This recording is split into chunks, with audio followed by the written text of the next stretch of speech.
தொண்ணூறுக்கு முன்னாடி போனா அவுட்டு அப்படின்னு இல்ல, நீங்க போய்க்கலாம், ஆனா சேர்க்கப்படாது. சொல்லலாமா? 1 2 என்னப்பா பெரிய பலூன் வைக்கலாமா? இத்த பெருசா வச்சா அவங்க எங்கப்பா போவாங்க? பரவாயில்லப்பா, கெட்டுப்பா.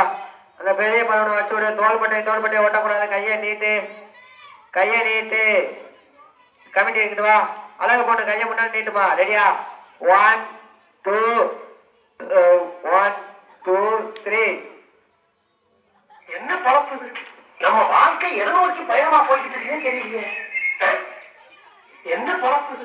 நம்ம வாழ்க்கை எதை நோக்கி பயணமா போய்கிட்டு இருக்குன்னு தெரியலையே. இந்த போட்டியின் வெற்றியாளர்கள் ஜோடி அழகு பொண்ணு அண்டு குணவதி. ஆட்டு பாருப்பா. இந்த ஒரு சுற்று தானே ஜெயிச்சிருக்கீங்க, இந்த பல சுற்று இருக்குல்ல. அடுத்தபடியாக